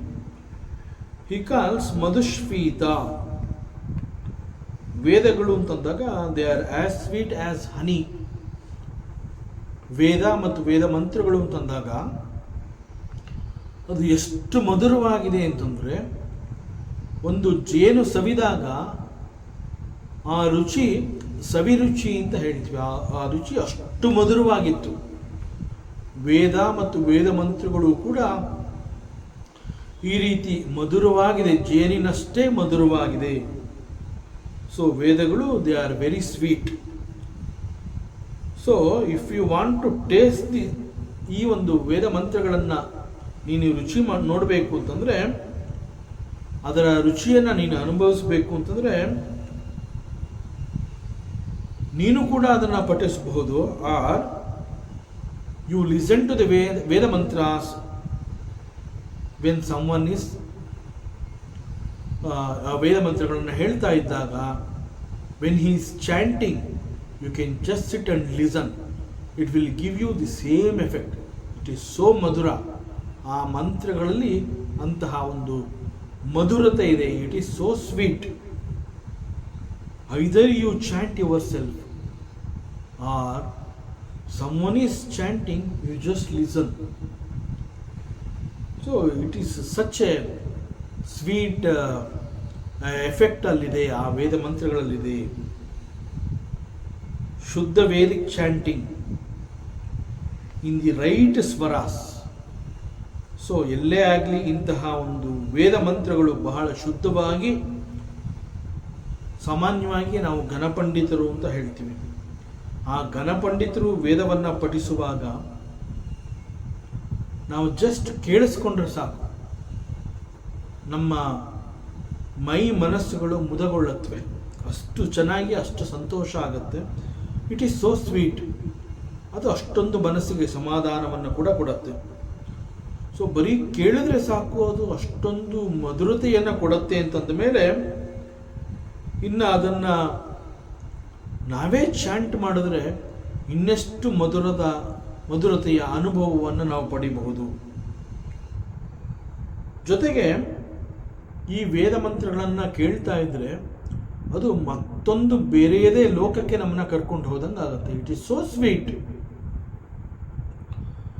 ಸೊ ಮಂತ್ರಗಳ ಅರ್ಥ ಗೊತ್ತಾಗಬೇಕು ಅಂತ ಏನಿಲ್ಲ, ಜಸ್ಟ್ ಆ ಮಂತ್ರಗಳನ್ನು ಕೇಳಿಸ್ಕೊತಾ ಇದ್ರೆ ಸಾಕು. ಅಲ್ಲಿ ಉಂಟಾಗುವಂತಹ ಆ ಶಬ್ದ ತರಂಗಗಳು ನಮಗೆ ಅಷ್ಟೊಂದು ಮಧುರತೆಯನ್ನು ಕೊಡುತ್ತೆ. ಸೊ ಈ ವೇದ ಮಂತ್ರಗಳನ್ನು ಕೇಳುವಂತಹದ್ದು ಮತ್ತು ಚಾಂಟ್ ಮಾಡುವಂತಹದ್ದು is a divine experience. So ಈ ರೀತಿಯಲ್ಲಿ this is one immediate sweetness, that is ಮಧುಶ್ವೀತ. ಇದು 3 ರೀತಿಯಲ್ಲಿ ಹೋಳಿದಾರಲ್ಲ, ಅದರಲ್ಲಿ ಮೊದಲನೇದು ಮಧುಶ್ವೀತ. ಎರಡನೇದಾಗಿ ವೇದಗಳು ಅಂತ ಹೇಳಿದಾಗ ಅಲ್ಲಿ ಅನೇಕ ರೀತಿಯ ಕಥೆಗಳು, ಉಪಕಥೆಗಳು ಅವೆಲ್ಲ ಕಂಡು ಬರುತ್ತೆ. ಕಥೆಗಳು ಕೂಡ ಸಾಮಾನ್ಯ ಅಲ್ಲ. ಉದಾಹರಣೆಗೆ ನಾವು ಕಠೋಪನಿಷತ್ನಲ್ಲಿ ಬರುವಂತಹ ನಚಿಕೇತನ ಕಥೆಯನ್ನ, ಅದೇ ರೀತಿ ಬೇರೆ ಬೇರೆ ಉಪನಿಷತ್ತುಗಳಲ್ಲಿ ಕೂಡ ಇಂತಹ ಅನೇಕ ಕಥೆಗಳನ್ನು ನಾವು ನೋಡಬಹುದು. ಅವೆಲ್ಲ ಮನಸ್ಸಿಗೆ ಒಂದು ರೀತಿಯ ಸಮಾಧಾನವನ್ನು ಕೊಡುತ್ತೆ, ಹಾಗೂ ಅನೇಕ ಹೊಸ ವಿಚಾರಗಳನ್ನು ತಿಳಿಸುತ್ತೆ, ಮತ್ತು ನಮಗೆ ಒಂದು ಧೈರ್ಯವನ್ನು, ಒಂದು ಸ್ಫೂರ್ತಿಯನ್ನು ಕೊಡುತ್ತೆ. ಮತ್ತು ವೇದಗಳು ಅಂತ ಹೇಳಿದಾಗಿ ಮೂರನೇದಾಗಿ ಅಲ್ಲಿ ಕೆಲವು ಸ್ಪೆಷಲ್ ಮೆಟಾಫರ್ ಅಂತ ಹೇಳ್ತೀವಿ, ಅವೆಲ್ಲವನ್ನು ನಾವು ನೋಡಬಹುದು, ರೂಪಕಗಳು ಅಂತ ಹೇಳ್ತೀವಿ. ಉದಾಹರಣೆಗೆ there is one such metaphor. ಅದೇನು ಹೇಳುತ್ತೆ ಅಂತಂದರೆ, ಒಂದು ಕಡೆ ಒಂದು ದೊಡ್ಡ ಮರ ಇರುತ್ತೆ. ಆ ಮರದಲ್ಲಿ 2 ಹಕ್ಕಿಗಳಿದೆ. 2 ಹಕ್ಕಿಗಳು ಆ ಮರದಲ್ಲಿ ಯಾವುದೋ ಒಂದು ಕೊಂಬೆ ಮೇಲೆ ಕೂತಿದೆ. ಒಂದು ಸ್ವಲ್ಪ ಎತ್ತರದ ಕೊಂಬೆಯ ಮೇಲೆ ಕೂತಿದೆ, ಮತ್ತೊಂದು ಅದರ ಕೆಳಭಾಗದ ಕೊಂಬೆಯಲ್ಲಿ ಕೂತಿದೆ. ಅಲ್ಲಿ ಕುಳಿತಿರುವಂತಹ ಈ 2 ಹಕ್ಕಿಗಳ ಪೈಕಿ ಒಂದನ್ನ ಅಹಂಕಾರ ಅಂತ ಕರೀತಾರೆ, ಮತ್ತೊಂದನ್ನ ಆತ್ಮ ಅಂತ ಹೇಳ್ತಾರೆ. ಈ ಅಹಂಕಾರ ಅನ್ನುವಂತಹ ಹಕ್ಕಿ ಏನು ಮಾಡುತ್ತೆ, ಸದಾ ಒಂದು ಕರ್ಮದಲ್ಲಿ ತೊಡಗಿರುತ್ತದು. ಅದೇನು ಮಾಡುತ್ತೆ ಅಂತಂದರೆ, ಆ ಮರದಲ್ಲಿ ಇರುವಂತಹ ಹಣ್ಣುಗಳನ್ನು ಹುಡುಕಿ ತಿನ್ನುವಂತಹ ಕರ್ಮವನ್ನು ಮಾಡ್ತಾ ಇರುತ್ತೆ. ಆ್ಯಕ್ಚುಲಿ ಅದೇನು ಮಾಡ್ತಾ ಇದೆ ಅಂತಂದರೆ, ಆ ಹಕ್ಕಿ ಆ ಮರದಲ್ಲಿ ಇರುವಂತಹ ಹಣ್ಣುಗಳನ್ನು ಹೋಗಿ ಕುಕ್ಕಿ ತಿನ್ನುವಂತಹದ್ದು. ಒಂದು ವೇಳೆ ಆ ಹಕ್ಕಿ ಅದನ್ನು ಕುಕ್ಕಿ ತಿಂದಾಗ ಅದು ರುಚಿಸಲಿಲ್ಲ ಅಂತಂದಾಗ ಮತ್ತೊಂದು ಹಣ್ಣಿನ ಹತ್ರ ಹೋಗುತ್ತೆ, ಅದನ್ನು ಕುಕ್ಕಿ ತಿನ್ನೋಡುತ್ತೆ. ಅಲ್ಲಿ ಅದಕ್ಕೆ ರುಚಿ ಸಿಕ್ತು ಅಂತಂದರೆ ಇಂತಹ ರುಚಿ ಮತ್ತೆ ಬೇಕು ಅಂತ ಹೇಳಿ ಮತ್ತೆ ಇನ್ನೊಂದು ಹಣ್ಣಿನ ಹತ್ರ ಹೋಗುತ್ತೆ. ಒಟ್ಟಿನಲ್ಲಿ ರುಚಿ ಸಿಕ್ಕಿದ್ರೂ ಕೂಡ ಅಥವಾ ಸಿಗದೆ ಹೋದರೂ ಕೂಡ ಹಣ್ಣನ್ನು ಕುಕ್ಕಿ ತಿನ್ನುವಂತಹ ಕರ್ಮದಲ್ಲಿ ಒಂದು ಹಕ್ಕಿ ನಿರತವಾಗಿರುತ್ತೆ. ದಿಸ್ ಹಕ್ಕಿ ಇಸ್ ಕಾಲ್ಡ್ ದಿ ಅಹಂಕಾರ. ಮತ್ತು ಆ ಹಕ್ಕಿ ಯಾವ ಕೊಂಬೆ ಮೇಲೆ ಕುಳಿತಿತ್ತೋ ಅದರ ಮೇಲ್ಭಾಗದಲ್ಲಿ ಇದ್ದಂತಹ ಕೊಂಬೆಯ ಮೇಲೆ ಕುಳಿತ ಮತ್ತೊಂದು ಹಕ್ಕಿಯನ್ನ ಆತ್ಮ ಅಂತ ಕರೀತಾರೆ. ಈ ಆತ್ಮ ಅನ್ನುವಂತಹ ಹಕ್ಕಿ ಏನ್ ಮಾಡ್ತಾ ಇತ್ತು, ಮರದ ಮೇಲೆ ಕೂತ್ಕೊಂಡು? ಅಹಂಕಾರ ಅನ್ನುವಂತಹ ಹಕ್ಕಿ ಹಣ್ಣುಗಳನ್ನು ಕುಕ್ಕಿ ತಿನ್ನುವಂತಹ ಕರ್ಮದಲ್ಲಿ ನಿರಂತರವಾಗಿ ಆ ಕರ್ಮವನ್ನು ಮಾಡುತ್ತಾ ಆ ಕರ್ಮದಲ್ಲಿ ತನ್ನನ್ನು ತಾನು ತೊಡಗಿಸಿಕೊಂಡಿತ್ತು. ಆದರೆ ಈ ಆತ್ಮ ಅನ್ನುವಂತಹ ಹಕ್ಕಿ ಯಾವ ಕರ್ಮದಲ್ಲೂ ತನ್ನನ್ನು ತಾನು ತೊಡಗಿಸಿಕೊಂಡಿರಲಿಲ್ಲ. ಕೇವಲ ಅಲ್ಲಿ ನಡೀತಾ ಇರುವಂತಹ ಎಲ್ಲ ಘಟನೆಗಳಿಗೂ ಸಾಕ್ಷಿಯಾಗಿ ಅದ್ರ ಪಾಡಿಗೆ ಅದು ಕೂತಿತ್ತು. ಸೊ ಹೀಗೆ ಇಲ್ಲಿ ಆ 2 ಹಕ್ಕಿಗಳಲ್ಲಿ ಒಂದು ಜೀವಾತ್ಮ, ಒಂದು ಪರಮಾತ್ಮ. ದಿಸ್ ಜೀವಾತ್ಮ, he is always constantly he is in karmas, he is something or the other he is doing. Whereas the Paramatma ಅನ್ನುವಂಥ ಅವನು ಹೀ ಈಸ್ ಸಾಕ್ಷಿ, ಅವನು ಕರ್ಮವನ್ನು ಮಾಡೋವನಲ್ಲ. ಹಿ ಈಸ್ ನಾಟ್ ದಿ ಕರ್ತೃ, ಹಿ ಈಸ್ ನಾಟ್ ದಿ ಭೋಕ್ತೃ. ವೆರಾಸ್ ಜೀವಾತ್ಮ ಅಂತಂದಾಗ ಅವನು ಕರ್ಮವನ್ನು ಮಾಡ್ತಾ ಇರ್ತಾನೆ, ಅದಕ್ಕೆ ತಕ್ಕಂತಹ ಫಲಗಳನ್ನು ಅನುಭವಿಸ್ತಾನೆ ಇರ್ತಾನೆ. ಸೊ ಇಲ್ಲಿ ದ ಡಿಫ್ರೆನ್ಸ್ ಬಿಟ್ವೀನ್ ದಿ ಜೀವಾತ್ಮ ಅಂಡ್ ಪರಮಾತ್ಮ ಅನ್ನುವಂತಹದ್ದನ್ನು ತಿಳಿಸೋದಕ್ಕೆ ಇಂತಹ ಒಂದು ಮೆಟಾಫರ್. ಹೀಗೆ ವೇದಗಳು ಅಂತಂದಾಗ ಅಲ್ಲಿ ಈ ರೀತಿ ಅನೇಕ ಬೇರೆ ಬೇರೆ ದೃಷ್ಟಿಕೋನಗಳಿಂದ ವೇದಗಳನ್ನು ನಾವು ತಿಳ್ಕೊಳ್ಳುವಂತಹ ಪ್ರಯತ್ನವನ್ನು ಮಾಡ್ತೀವಿ. ಸೊ ಈ ನಿಟ್ಟಿನಲ್ಲಿ ಮಧುಶ್ವೇತ ಅನ್ನುವಂತಹದ್ದು ಕೂಡ ಒಂದು ರೂಪಕ. ಮತ್ತೊಂದು ಗುಣವಿಶೇಷ ಅಂತಂದ್ರೆ ಇಲ್ಲಿ ಪರಮಂ. ವೇದ ಮತ್ತು ಶಾಸ್ತ್ರ ಅಂತಂದಾಗ ಯಾರಿಗೆ ಇವುಗಳ ಬಗ್ಗೆ ಒಂದು ಗೌರವ, ಪೂಜ್ಯ ಭಾವನೆ ಇವೆಲ್ಲ ಇರುತ್ತೆ, ಅಂತಹವರು ಈ ವೇದವನ್ನ ಪ್ರಮಾಣ ಅಂತಾನೆ ಅದನ್ನು ಸ್ವೀಕರಿಸ್ತಾರೆ. ಅಂತಂದ್ರೆ ಮೀನ್ಸ್ ಆಫ್ ನಾಲೆಡ್ಜ್. ಪ್ರಮಾಣ ಅಂತಂದ್ರೆ ವೇದಗಳು ಅಂತ ಹೇಳಿದಾಗ ದೀಸ್ ವೇದಾಸ್, ಅದು ವೇದ ಪ್ರಮಾಣ, ಜ್ಞಾನಕ್ಕಾಗಿ ಅದೊಂದು ಮಾರ್ಗ, ವೇದ ಅನ್ನುವಂತಹದ್ದು ಮಾರ್ಗ. ಸೊ ಈ ರೀತಿಯಲ್ಲಿ ವೇದವನ್ನು ಪ್ರಮಾಣ ಅಂತ ಸ್ವೀಕರಿಸ್ತಾರೆ. ಇದು ಯಾವುದೋ ಒಂದು ಗ್ರಂಥ ಅಂತ ಹೇಳಿ ಸುಮ್ಮನೆ ಅದನ್ನು ಓದೋದಿಲ್ಲ. ಯಾರು ಇದನ್ನು ನಂಬಿರ್ತಾರೆ ಅಂತಹವರು, according to them Veda means it is a divine ಗ್ರಂಥ. ಇದು ಅವರಿಗೆ they consider this as life support. ಅದಕ್ಕೆ ಅದನ್ನು ನಮ್ಮ ಬದುಕಿಗೆ ವೇದಗಳು ಅಂತಂದಾಗ ಅದನ್ನು ಕೈಪಿಡಿ, ಸಾಕ್ಷಾತ್ ಬ್ರಹ್ಮನಿಗೆ ಭಗವಂತ ಇದನ್ನು ಕೊಟ್ಟಿದ್ದ ಅಂತಂದಮೇಲೆ ನಮ್ಮಂತಹ ಸಾಮಾನ್ಯ ಜೀವಿಗಳಿಗೆ ಇಂತಹ ಒಂದು ಕೈಪಿಡಿ ಇಲ್ಲದೆ ಹೋದರೆ ನಮ್ಮ ಬದುಕು ಯಾವ ರೀತಿ ಬೇಕಾದ್ರೂ ಆಗಬಹುದು.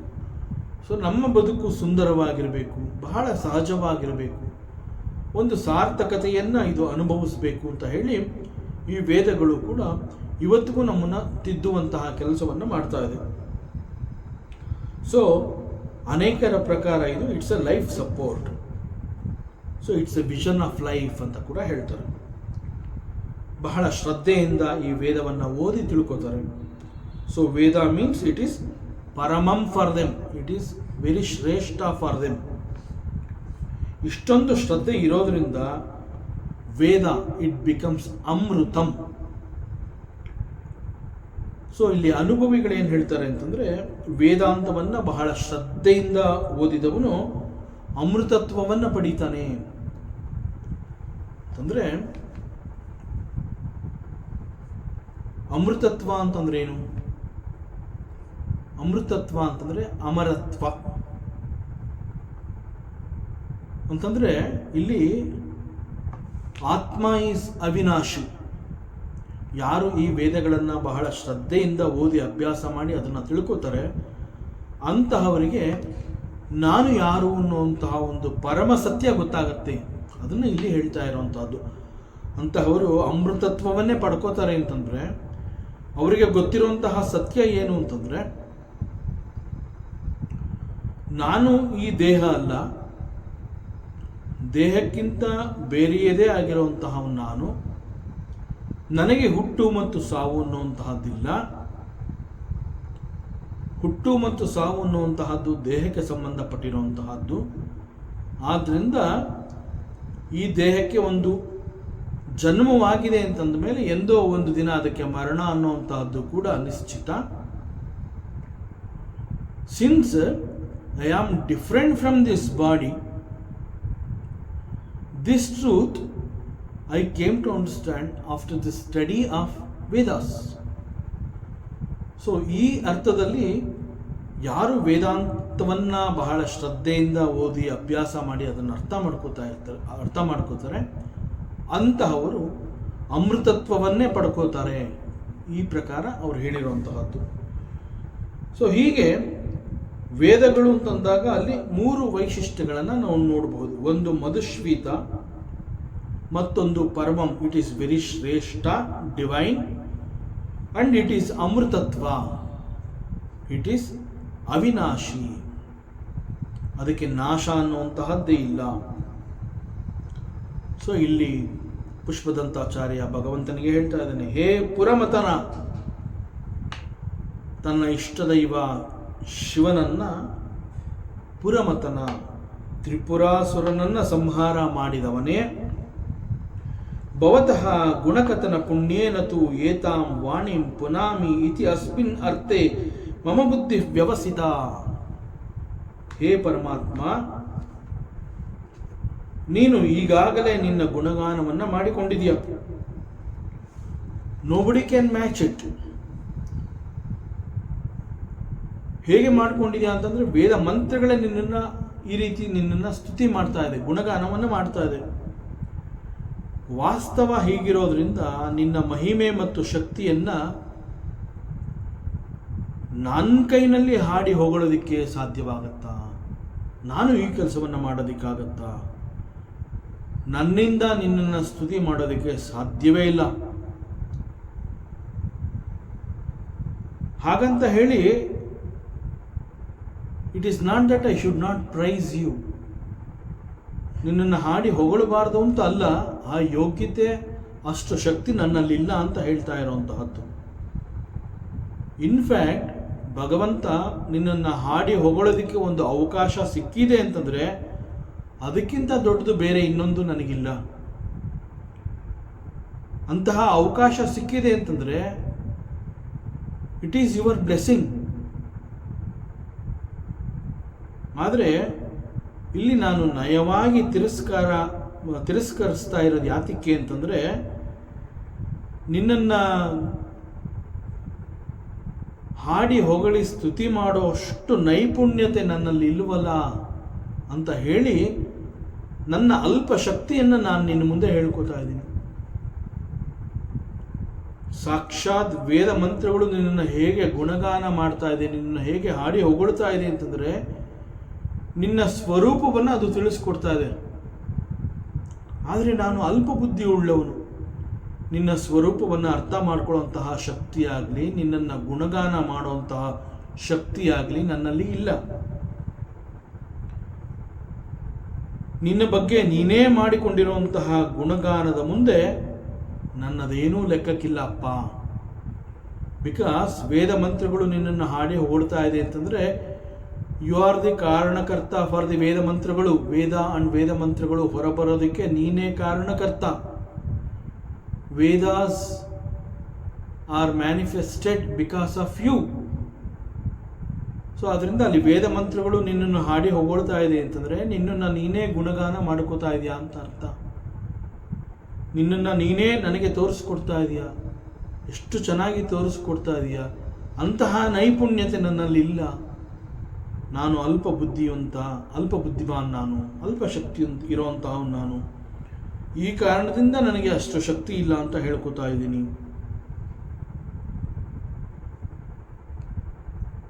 ಆದರೂ ಕೂಡ ಹೀಗೆಲ್ಲ ಹೇಳಿ ನನ್ನ ಕೈಲಾದಷ್ಟು ನಾನು ನಿನ್ನನ್ನು ಪ್ರೈಸ್ ಮಾಡೋದ್ರಿಂದ ನನ್ನಲ್ಲಿ ನಾನು ಒಂದು ಪರಿಶುದ್ಧತೆಯನ್ನು ನಾನು ಕಂಡುಕೋಬಹುದು.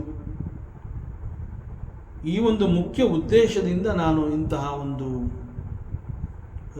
ಗ್ರಂಥವನ್ನು ರಚನೆ ಮಾಡೋದಕ್ಕೆ ಮುಂದಾಗಿದ್ದೀನಿ. ಮತ್ತು ಈ ಗ್ರಂಥವನ್ನು ರಚನೆ ಮಾಡೋದ್ರಿಂದ ನನಗೆ ಒಂದು ಪ್ರಶಸ್ತಿ, ಫಲಕ, ಹೆಸರು, ಪ್ರಸಿದ್ಧಿ, ಕೀರ್ತಿ ಇವೆಲ್ಲ ಬರಲಿ ಅನ್ನುವಂತಹ ಆಸೆ ಕೂಡ ನನಗಿಲ್ಲ. ಮತ್ತು ಇದನ್ನು ನಾನು ಯಾಕೆ ರಚಿಸ್ತಾ ಇದ್ದೀನಿ? ಹಾಗಾದರೆ ಇದನ್ನು ರಚಿಸೋದ್ರಿಂದ ನನಗೆ ಪ್ರಶಸ್ತಿ, ಹೆಸರು, ಪ್ರಸಿದ್ಧ, ಹಣ ಇದ್ಯಾವುದೂ ಬೇಡ ಅಂತಂದ ಮೇಲೆ ನನಗೇನು ಸಿಗುತ್ತೆ ಇದರಿಂದ, ಈ ರೀತಿ ರಚನೆ ಮಾಡೋದ್ರಿಂದ ಅನ್ನುವ ಬಗ್ಗೆ ನನಗೆ ಕಾಳಜಿನೇ ಇಲ್ಲ. ನನಗೆ ಅದರ ಬಗ್ಗೆ ಏನೋ ಒಂದು ಬೆನಿಫಿಟ್ ಬೇಕು ಅನ್ನುವಂತಹ ಯೋಚನೆನೇ ನನ್ನ ಬಳಿ ಸುಳಿತಾ ಇಲ್ಲ. It is not my concern at all. So there is a direct relation between the mind and the speech.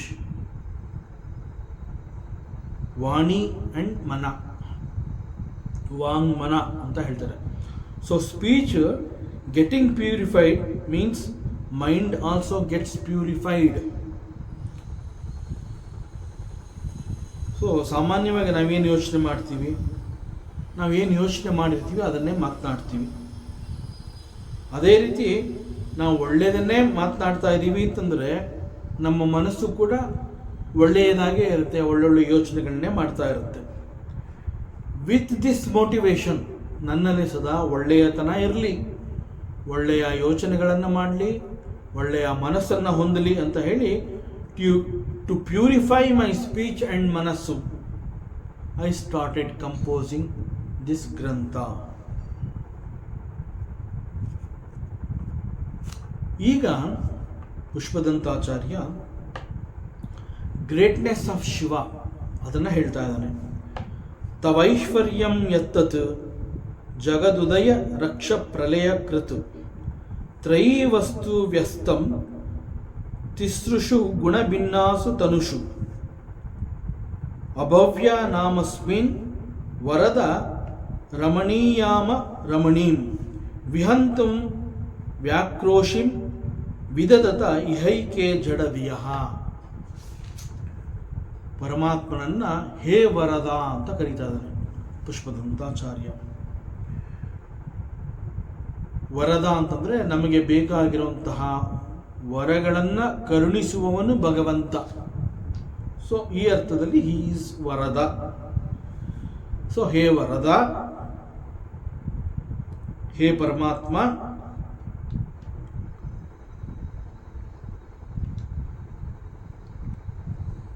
ನಿನ್ನನ್ನು ಯಾಕೆ ವರದ ಅಂತ ಕರೀತಾ ಇದ್ದೀನಿ ಅಂತಂದರೆ,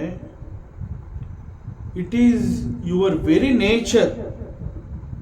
ಏನು? ವರಗಳನ್ನು ಕರುಣಿಸುವಂತಹದ್ದು, ಭಕ್ತರಿಗೆ ಅಪೇಕ್ಷೆ ಪಡುವಂತಹದ್ದನ್ನು ಅವರು ಕೇಳ್ಕೊಳ್ಳೋದಕ್ಕೆ ಮುಂಚೆನೇ ನೀನು ಕೊಟ್ಬಿಡ್ತೀಯ. ಅಂತಹ ಕಾರುಣ್ಯ ಮೂರ್ತಿ ನೀನು. ಆದ್ದರಿಂದ ಯಾರಿಗೆ ಏನು ಬೇಕು ಅನ್ನುವಂತಹದ್ದನ್ನು ಅವನ ಅಪೇಕ್ಷೆಗೆ ಮುಂಚೆನೇ ನೀನು ಕೊಡೋದ್ರಿಂದ ನಾನು ನಿನ್ನನ್ನು ವರದ ಅಂತ ಕರೀತಾ ಇದ್ದೀನಿ. ಹೇ ವರದ, ಅವರವರ ಯೋಗ್ಯತೆಗೆ ತಕ್ಕಂತೆ ಅವರಿಗೆ ಬೇಕಾಗಿರುವಂತಹದ್ದನ್ನು ನೀನೇ ತೀರ್ಮಾನಿಸಿ ಕೊಟ್ಬಿಡ್ತೀಯ, ಕೇಳೋದಕ್ಕಿಂತ ಮುಂಚೆನೇ ಕೊಡ್ತೀಯಪ್ಪ. ಹೇ ಭಗವಂತ, it is your very nature, ನಿನ್ನ ಸ್ವಭಾವವೇ ಆ ರೀತಿ ಇದೆ. ಅಷ್ಟೊಂದು ಕಾರುಣ್ಯ ಮೂರ್ತಿ. ಜಗದುದಯ ರಕ್ಷಾ ಪ್ರಲಯಕೃತ್, ಹೇ ಪರಮಾತ್ಮ, ನಿನ್ನ ಮಹಿಮೆ ಅಪಾರ. ಅಪಾರ ಅಂತಂದರೆ ಅದನ್ನು ವರ್ಣಿಸೋದಕ್ಕೆ ಸಾಧ್ಯವೇ ಇಲ್ಲ. ಪಾರ ಅಂತಂದರೆ ಮತ್ತೊಂದು ತುದಿ, ಮತ್ತೊಂದು ತುದಿ ಅಂತಂದರೆ ದೆರ್ ಈಸ್ ಅನ್ ಎಂಡ್. ನಿನ್ನ ಮಹಿಮೆಯನ್ನು ವರ್ಣಿಸೋದಕ್ಕೆ ಸಾಧ್ಯ ಇಲ್ಲ. ಯಾಕೆ ಅಂತಂದರೆ ಇಟ್ ಈಸ್ ಅಪಾರ. ಅಪಾರ ಮೀನ್ಸ್ ಅಂತಂದರೆ ದೆರ್ ಈಸ್ ನೋ ಎಂಡ್. ನಿನ್ನ ಮಹಿಮೆಗೆ ಕೊನೆನೇ ಇಲ್ಲಪ್ಪ, ಅಷ್ಟೊಂದು ಇದೆ ಅದು. ಪಾರ ಅಂತಂದರೆ ತುದಿ, ಕೊನೆ. ಅಪಾರ ಅಂತಂದರೆ there is no end at all. ಆದ್ದರಿಂದ ನಿನ್ನ ಮಹಿಮೆಯನ್ನು ವರ್ಣಿಸಲು ಅಸಾಧ್ಯ. ಕೇವಲ ನಿನ್ನ ಒಂದು ಸಂಕಲ್ಪ,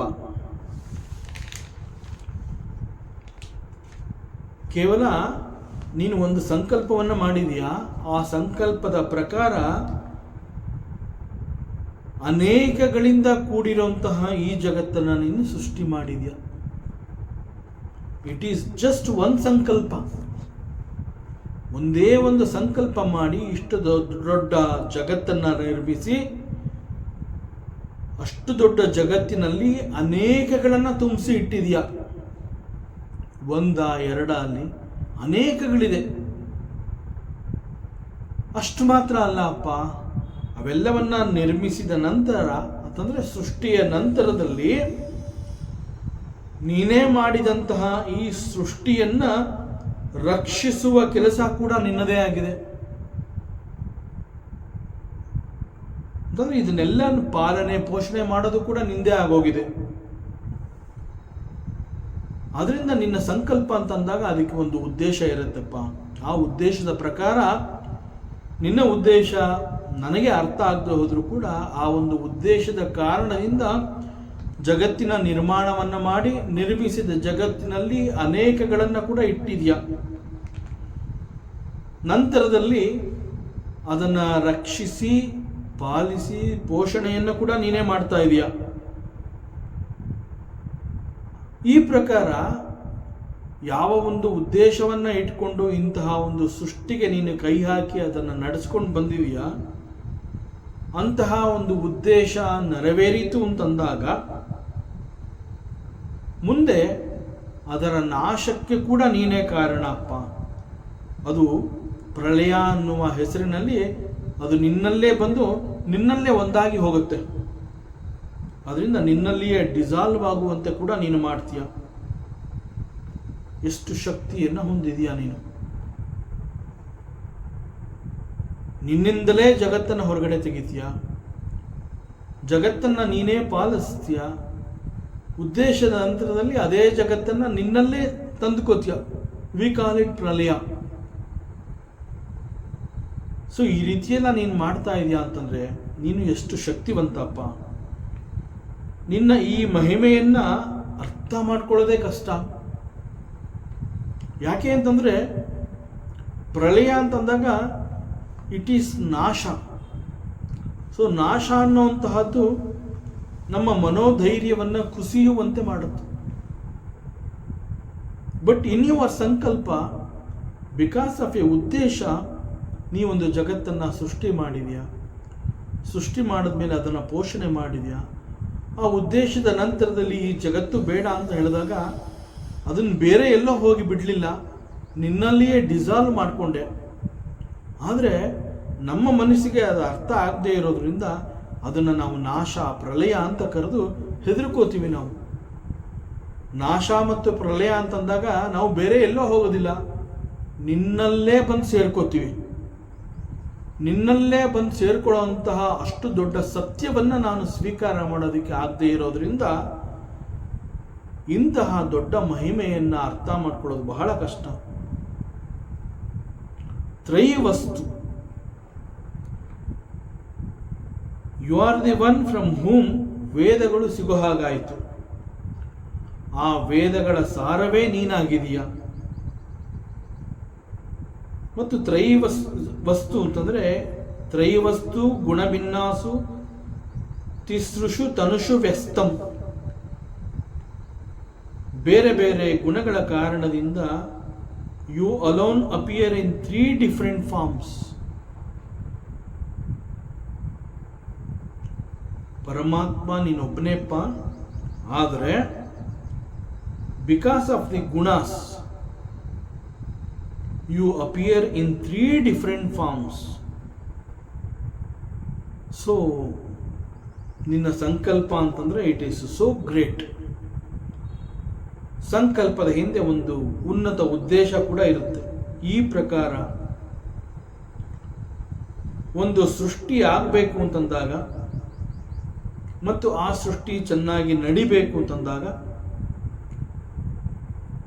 ನಡೆದಾಗಿದೆ, ಉದ್ದೇಶ ಈಡೇರಿದೆ ಅಂತಂದಾಗ, ಉದ್ದೇಶದ ನಂತರ ಅದರ ಅವಶ್ಯಕತೆ ಇಲ್ಲದೆ ಇರೋದ್ರಿಂದ ಅದರ ನಾಶ ಕೂಡ ನೆರವೇರುವಂತೆ ನೀನು ಮಾಡ್ತೀಯ. ಸೊ ಇವೆಲ್ಲ ಬಹಳ ದೊಡ್ಡ ದೊಡ್ಡ ಕೆಲಸಗಳಾಗಿದೆ. ನಮ್ಮ ಕಲ್ಪನೆಗೆ ಸಿಗದಂತಹ ಮಹಾ ಕಾರ್ಯಗಳು ಕೇವಲ ನಿನ್ನ ಸಂಕಲ್ಪ ಶಕ್ತಿಯಿಂದ ಜರುಗತ್ತೆ. ಸೊ ಇಂತಹ ಕಾರ್ಯಗಳಾಗಬೇಕಾದ್ರೆ ಅದಕ್ಕೆ ಬೇಕಾದಂತಹ ಗುಣಗಳು ಈಸ್ ಈಕ್ವಲಿ ಇಂಪಾರ್ಟೆಂಟ್. ಸೊ ಬೇರೆ ಬೇರೆ ಗುಣಗಳ ಅವಶ್ಯಕತೆಗೆ ತಕ್ಕಂತೆ ನಿನ್ನ ಬೇರೆ ಬೇರೆ ರೂಪಗಳು ಕೂಡ ಪ್ರಕಟವಾಗತ್ತೆ, ಉದಯವಾಗತ್ತೆ. ನೀನೇ ಗುಣಗಳಿಗೆ ತಕ್ಕಂತೆ ಒಂದು ಸಮಯದಲ್ಲಿ ಬ್ರಹ್ಮನಾಗ್ತೀಯ, ಸೃಷ್ಟಿಯನ್ನ ನಿರ್ಮಾಣ ಮಾಡ್ತೀಯ. ಮತ್ತೊಮ್ಮೆ ವಿಷ್ಣುವಾಗ್ತೀಯ, ಸೃಷ್ಟಿಯಾದ ಆ ಜಗತ್ತನ್ನ, ಆ ಜಗತ್ತಿಗೆ ಬೇಕಾದಂತಹ ಎಲ್ಲವನ್ನ ಒದಗಿಸ್ತೀಯ. ಹಾಗೂ ನೀನೇ ಮತ್ತೊಂದು ಗುಣವನ್ನ ತಂದುಕೊಂಡು ಅದರ ಪ್ರಕಾರ ಮಹೇಶ್ವರನಾಗಿ ಮತ್ತೊಂದು ರೂಪವಾಗಿ ಬಂದು ನಾಶಕ್ಕೆ ಕೂಡ ನೀನು ಕಾರಣವಾಗ್ತೀಯ. ಯತ್ ತವ ಐಶ್ವರ್ಯಂ ತತ್ ವಿಹತುಂ.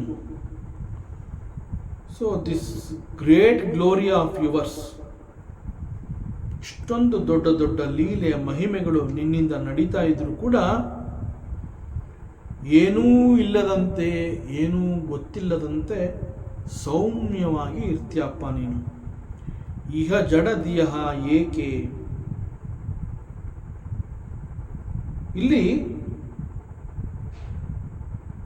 ಕೆಲವು ಜನಗಳಿದ್ದಾರೆ, ನಾಟ್ ಎವ್ರಿಬಡಿ, ಕೆಲವರು ಮಾತ್ರ.